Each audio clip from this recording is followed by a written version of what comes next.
추수감사주일입니다.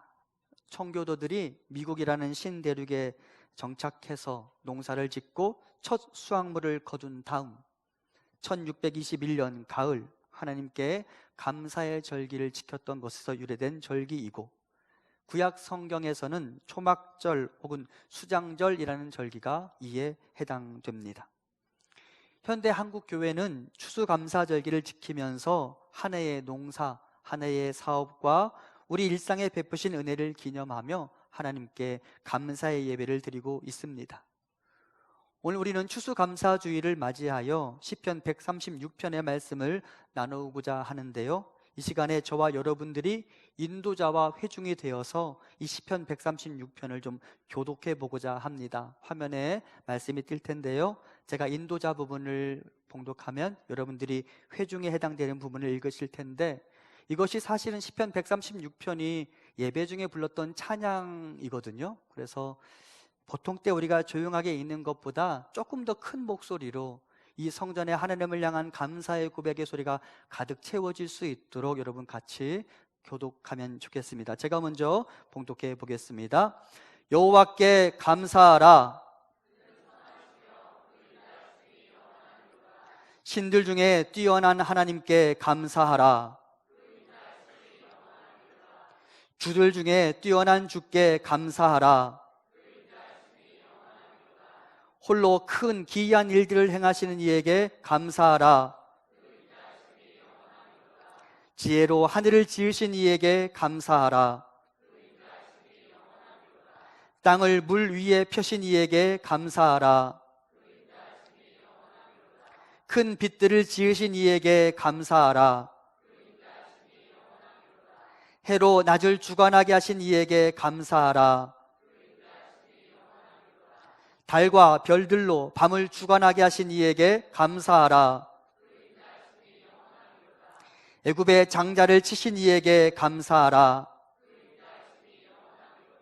이스라엘을 그들 중에서 인도하여 내신 이에게 감사하라. 강한 손과 펴신 팔로 인도하여 내신 이에게 감사하라.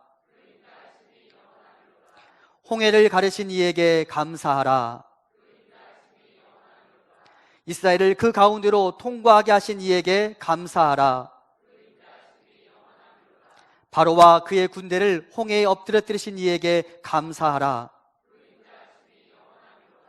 그의 백성을 인도하여 광야를 통과하게 하신 이에게 감사하라.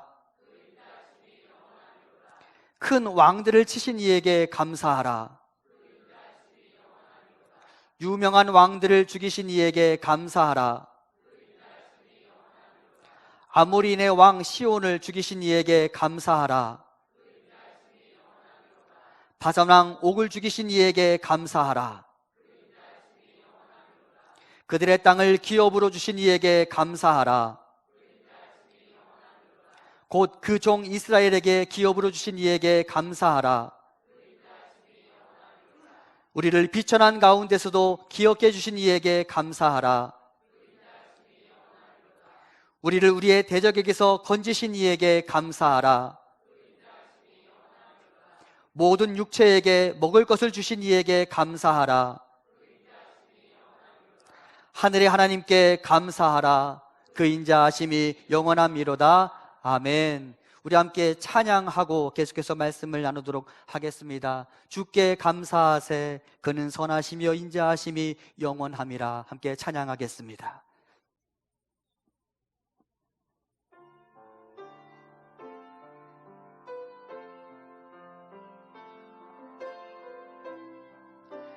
주께 감사하세. 그는 선하시며 인자하심이 영원함이라.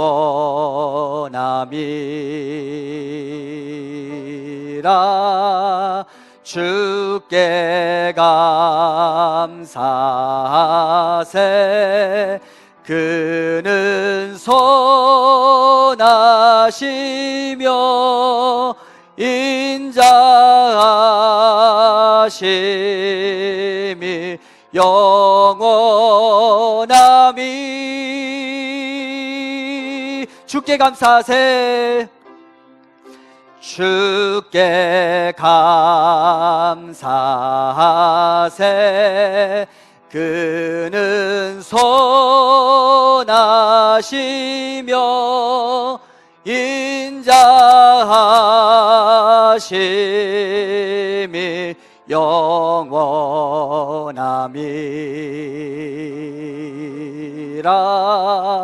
주께 감사하세. 그는 선하시며 인자하심이 영원함이라.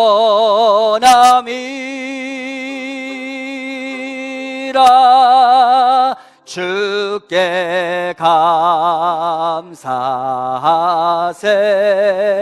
그는 선하시며 인자하심이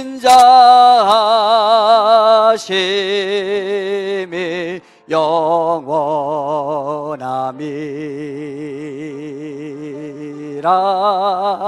주께 감사하세. 그는 선하시며 인자하심이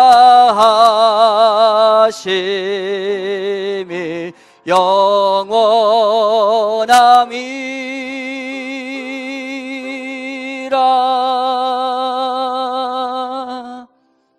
아멘. 인도자가 회중들에게 외칩니다. 여호와께 감사하라. 그분이 어떤 분인지를 묵상하고 그분이 우리와 우리 조상들을 위하여 어떤 일을 이루셨는지를 기억하라. 그리고 회중들은 그것을 묵상한 다음에 이렇게 고백합니다. 그 인자하심이 영원함이로다. 아름다운 찬양과 감사의 고백입니다.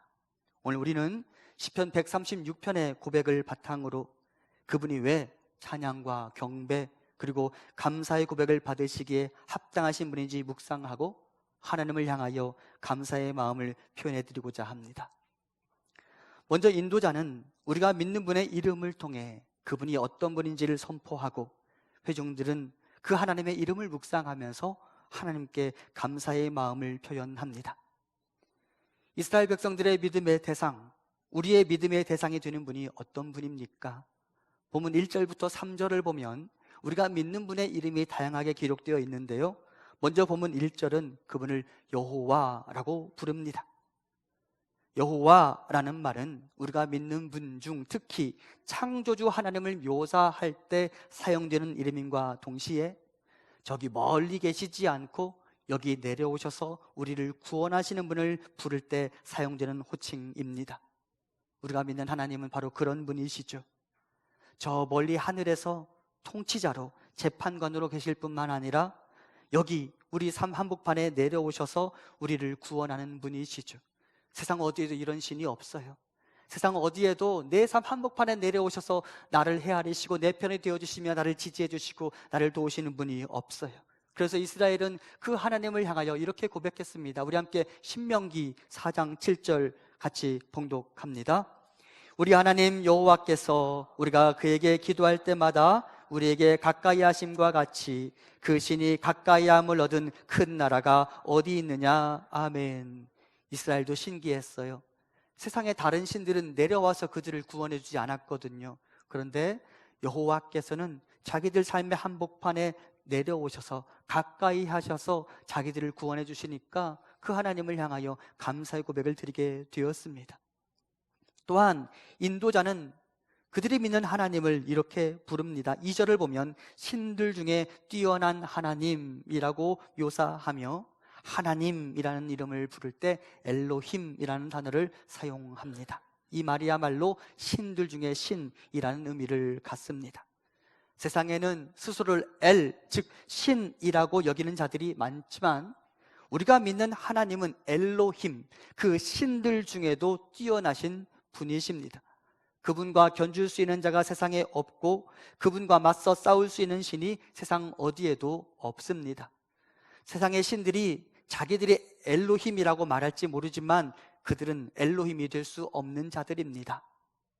애굽 왕 바로가 엘로힘이 되어보려고 하나님과 맞서 싸워보았지만 그가 하나님 앞에서 패배할 수밖에 없었고요. 로마의 황제가 자기가 엘로힘이 되어보려고 애를 썼지만 그는 절대 하나님이 될 수 없었습니다. 특히 본문 13절을 보면 홍해를 가르시는 하나님에 대한 이야기가 등장하는데, 그때 이스라엘이 건넜던 홍해는 애굽 진영의 비하이롯과 시내 반도의 바알스본 사이에 놓여진 바다였습니다. 그리고 두 도시는 각각 애굽의 여신 그리고 바알이 내려다보다라는 의미를 갖는 신들의 도시였습니다. 하지만 하나님께서는 그 홍해바다 사이에 장엄한 길을 내시면서 애굽 사람들과 시내반도 사람들 사이에서 이렇게 선포하셨습니다. 나는 신들 중에 으뜸이다.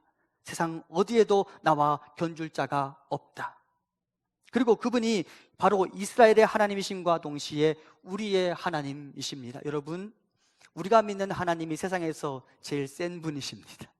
우리가 믿는 하나님이 세상에서 가장 강하신 분이십니다. 아멘. 우리 믿음에 그래서 자부심이 있을 수 있는 거예요. 세상에 어느 누가 하나님과 맞서 싸울 수 있는 존재가 있겠습니까?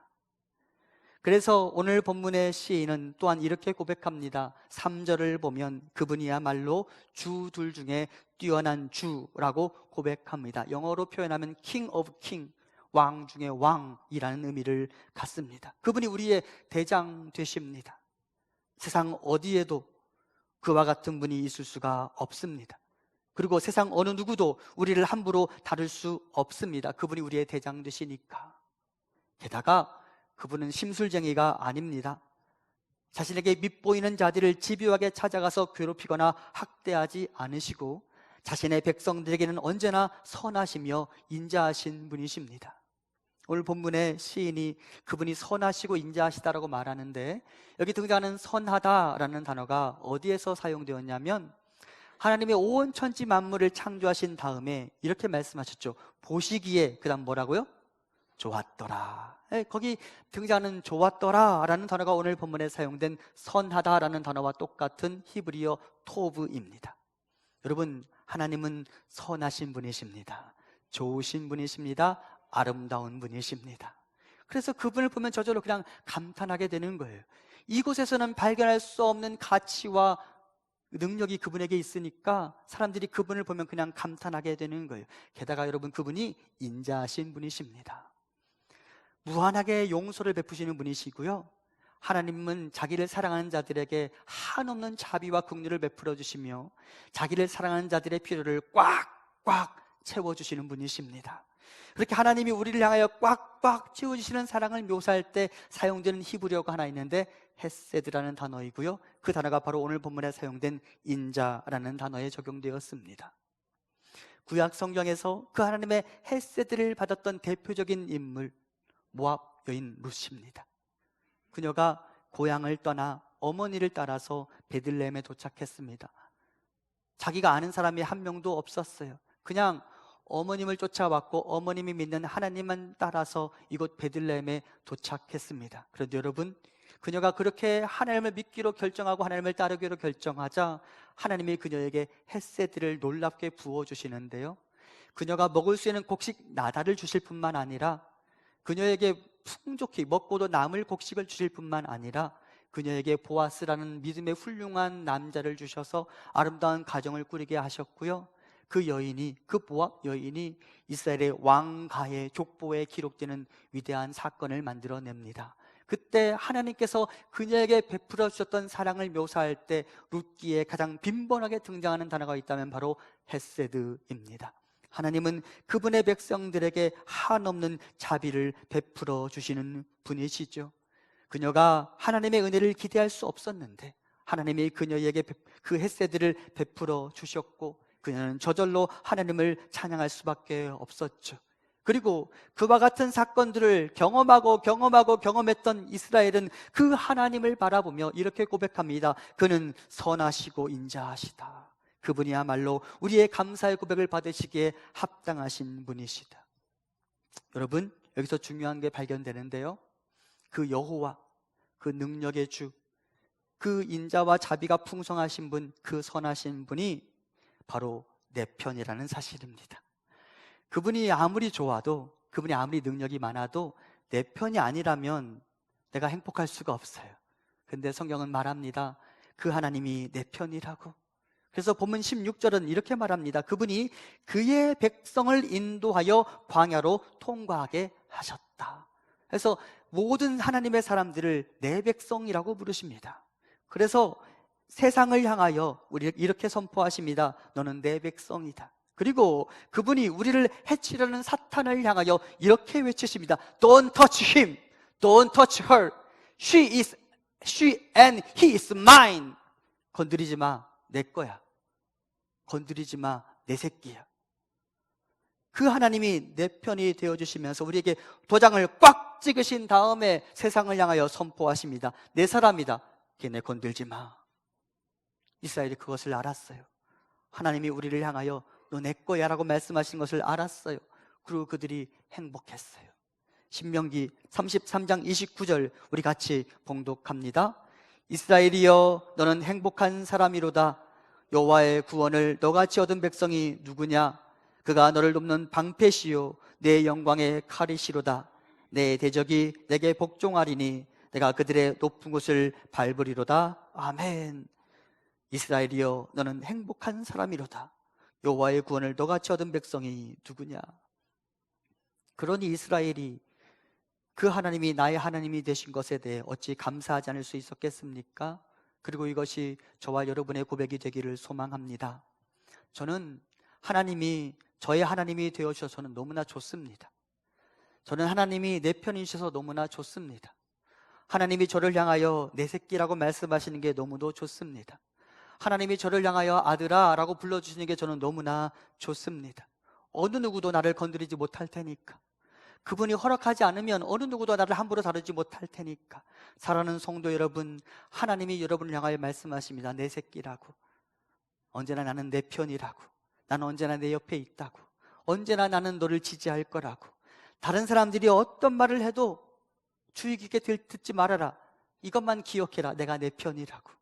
여러분, 하나님이 여러분 편이심을 기억하며 하나님이 내 편이라는 사실 때문에 감사하고 그분께 합당한 영광을 돌려드리는 우리가 되기를 소망합니다. 이스라엘의 감사의 고백은 창조주 하나님 그리고 인도자 하나님을 향한 사랑 고백으로 이어지게 됩니다. 창조주 하나님은 이스라엘을 위하여 빛을 만드시고 땅과 물의 경계를 정하셨습니다. 이스라엘 백성들이 보니까 너무나 신기했어요. 저 바다가 육지를 넘어서 우리를 덮치지 않는 게 너무나 신기했어요. 하나님이 그 경계를 명확하게 정해 놓으신 게 너무나 신기했어요. 그래서 본문 5절은 그분이 지혜로 세상을 창조하셨다라고 말합니다. 그런데 MSG라는 영어 성경 번역이 참 이 부분을 재밌게 번역했더라고요. MSG라는 영어 성경 번역을 보니까 이 지혜로라는 단어를 이렇게 번역합니다. 능숙한 솜씨로.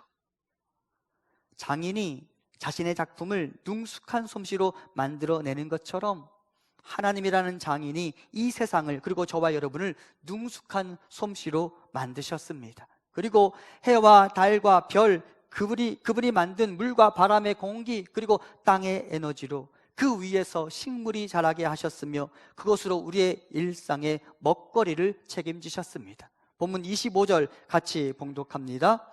모든 육체에게 먹을 것을 주신 이에게 감사하라. 그 인자하심이 영원함이로다. 아멘. 너무 신기했어요. 하나님이 우리의 일상을 이렇게 책임지시는 것이. 그리고 하나님께 감사했습니다. 여러분, 그분이 우리를 창조하신 다음에, 우리를 이 땅에 보내신 다음에 이제부터는 너희가 알아서 독립하라고 우리에게서 손 떼는 분이 아니십니다.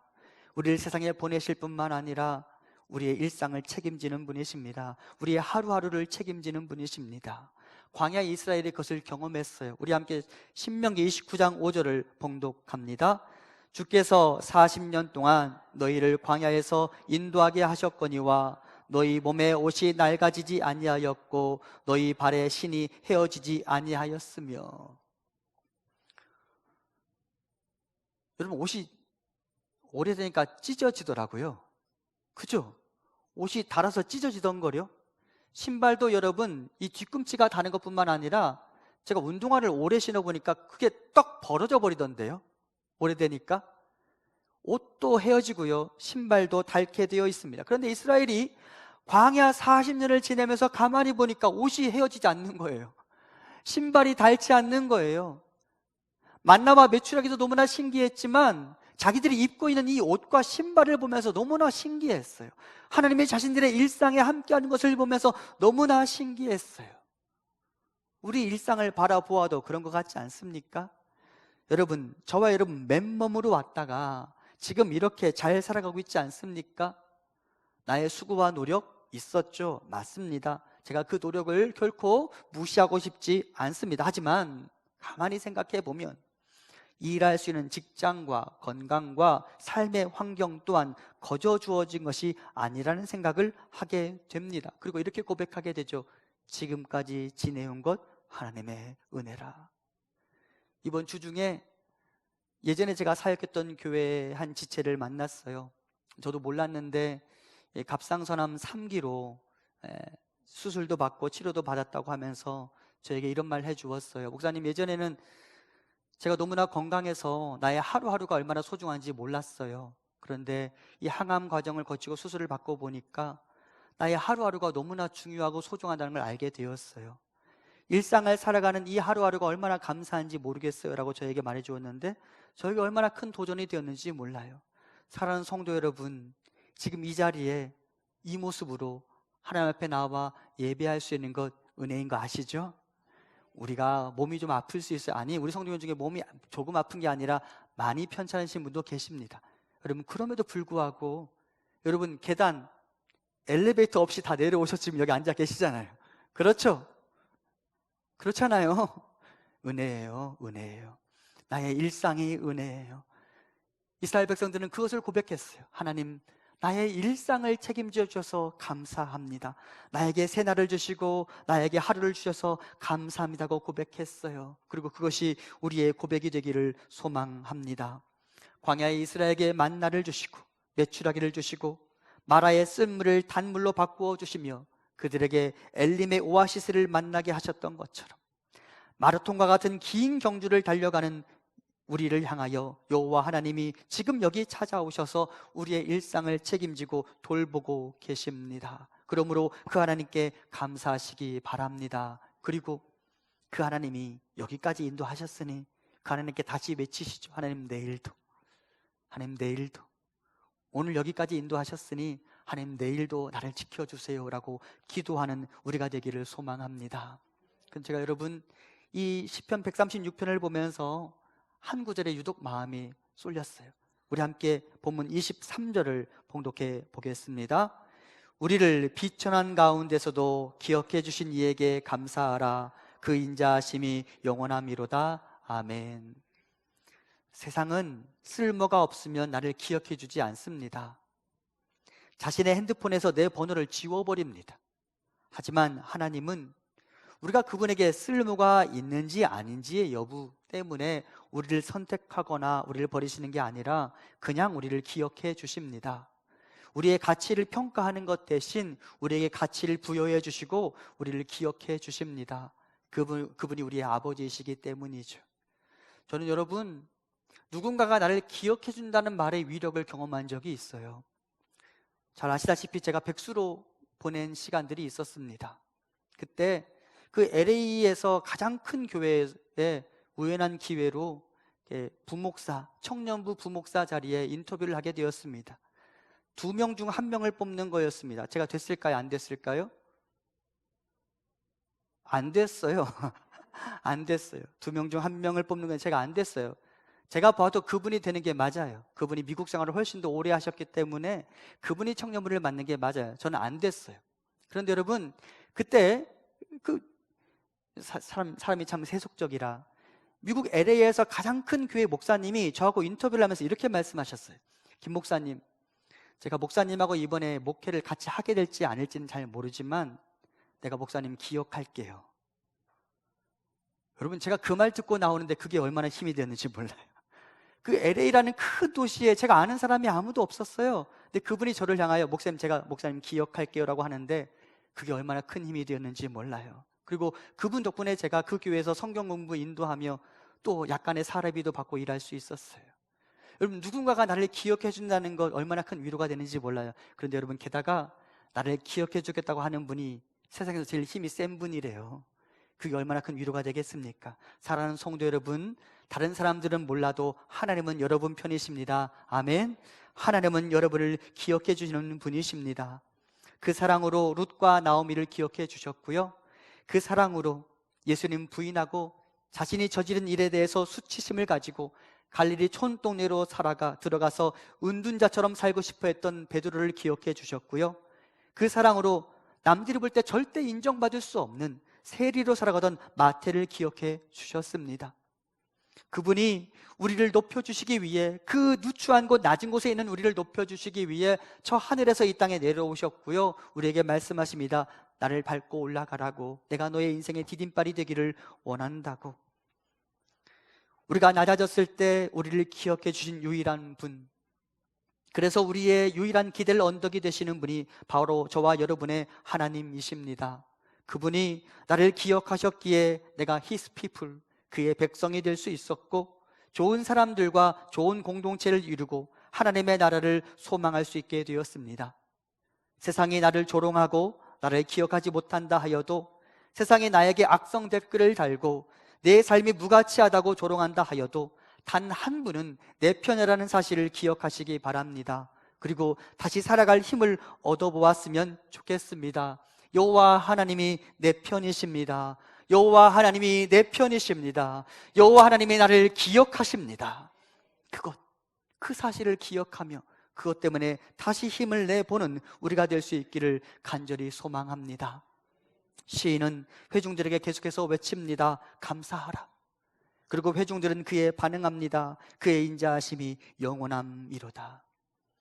이것이 아름다운 예배가 되어 성전을 가득 채웠을 것이고, 이것이 아름다운 예배가 되어 서로를 향한 진심 어린 사랑의 고백을 드릴 수 있게 되었을 것입니다. 여러분, 이와 같이 감사는 예배의 동력이 됩니다. 여러분, 우리가 하나님의 어떠하심, 그 하나님 되심 자체에 대해서 감탄하여 그분을 예배할 수도 있지만, 사실 우리는 그분이 나에게 베푸신 일들을 묵상할 때 그분 앞에 저절로 엎드려지게 되어 있어요. 그러니까 어떤 사람이 더 잘 예배를 드릴 수 있느냐? 감사할 수 있는 사람이 예배를 잘 드릴 수 있는 거예요. 여러분, 예배, 그 동력 감사에서 시작됩니다. 바라크의 신비를 기억해야 합니다. 히브리어 바라크, 이 단어는 엎드리다, 경배하다, 예배하다 라는 의미를 갖기도 하며 복이라는 단어를 의미하기도 합니다. 우리가 하나님이 베푸신 은혜를 감사하기 때문에 그분 앞에 엎드리죠. 그런데 여러분, 그렇게 우리가 다시 엎드리며 그분의 은혜를 갈망할 때 또 다른 복이 오는 거예요. 복에서 감사가 시작되고 예배가 시작되고요, 거기에서 또 다른 복이 오는 거예요. 저는 여러분에게 이 구조가 날마다 우리 안에 샘솟듯 일어날 수 있기를 간절히 소망합니다. 주의 복을 경험하고 주께서 베푸신 은혜에 대해서 감사하며 하나님의 영광을 찬양하고 그분을 높여드릴 뿐만 아니라, 그렇게 예배하는 자들에게 하나님 베푸시는 또 다른 복을 경험하는 우리가 될 수 있기를 간절히 소망합니다. 그것뿐입니까? 가만히 생각해 보니까 겸손한 자가 하나님을 예배하게 되더라고요. 지금 내가 누리는 것들이 내 힘만으로 얻어낸 것이 아니라는 사실을 기억하게 되면 그 사람이 감사하게 됩니다. 그리고 그렇게 가난한 마음으로 하나님을 갈망할 때에 여러분, 그 다음에 또 다른 천국의 복이 나에게 임하는 것입니다. 다시 기억하십시오. 나의 나된 것, 내가 얻은 복이 내 힘만으로 된 게 아니라는 사실을 고백하게 되면, 그렇게 가난한 마음과 겸손한 마음으로 그분 앞에 엎드리면 천국이 나에게 주어지는 것입니다. 마태복음 5장 3절 같이 봉독합니다. 심령이 가난한 자는 복이 있나니 천국이 그들의 것이며. 아멘. 하나님이 나에게 행하신 일들을 묵상하고 감사하잖아요. 그렇게 가난한 마음으로 나의 나된 것이 다 하나님의 은혜입니다 라고 고백하잖아요. 그러면 그 사람에게 또 다른 천국의 복이 주어지는 거예요. 그러니까 복의 비밀, 감사에 있는 거예요. 또한 감사할 줄 아는 사람은 그분의 법도를 잘 따르게 되어 있습니다. 그분이 나의 복의 기원이라는 사실을 안다면 어느 누가 그분의 법을 무시할 수 있겠습니까? 그리고 여러분, 그렇게 우리가 그분의 법을 존중하며 살아갈 때 또 다른 복이 우리에게 오는 것입니다. 다시요, 감사하면 그분의 법을 지키게 되어 있어요. 그분을 경외하게 되어 있어요. 그러면 거기에서 또 다른 복이 오는 거예요. 우리 함께 시편 128편을 천천히 같이 봉독해 보겠습니다. 여호와를 경외하며 그의 길을 걷는 자마다 복이 있도다. 내가 내 손이 수고한 대로 먹을 것이라. 내가 복되고 형통하리로다. 내 집 안방에 있는 내 아내는 결실한 포도나무 같으며 내 식탁에 둘러앉은 자식들은 어린 감람나무 같으리로다. 여호와를 경외하는 자는 이같이 복을 얻으리로다. 여호와께서 시온에서 내게 복을 주실지어다. 너는 평생에 예루살렘의 번영을 보며 내 자식의 자식을 볼지어다. 이스라엘에게 평강이 있을지로다. 아멘. 여호와를 경외하는 자는 이같이 복을 얻으리로다. 그러므로 우리 안에 감사의 영성이 회복될 수 있기를 간절히 소망합니다. 원망은 쉬워요. 원망은 많은 사람들이 찾는 넓은 길이에요. 하지만 그 넓은 길에 열매가 없어요. 반면 감사는 좁은 길입니다. 하지만 그 좁은 길을 걸어갈 때 우리는 그 좁은 길의 끝에서 열매를 만나게 됩니다. 여러분, 감사야말로 내가 예수 그리스도의 포도나무에 매달린 가지라는 증거가 될 것입니다. 내가 그분에게 붙어 있어야만 그 가지의 끝에서 내가 열매를 맺게 될 텐데, 내가 그분께 붙어 있다라는 사실을 증명해 주는 장치, 감사에 있습니다. 늘 감사함으로 그분께 붙어 있어서 그 가지의 끝에서 아름다운 열매를 거두는 우리가 되기를 소망합니다. 감사하십시오. 그분이 나의 하나님이심에 감사하고, 그분이 나의 먹거리를 책임지시고, 그분이 나의 일상을 책임지시며, 그분이 낮은 자리에 있는 나를 기억하여 주심에 감사하십시오. 그리고 그분이 나를 향하여 내 새끼, 내 백성이라고 선포하는 소리에 감사하십시오. 그가 그의 인생의 나무에서 또 다른 열매를 만나게 될 것입니다.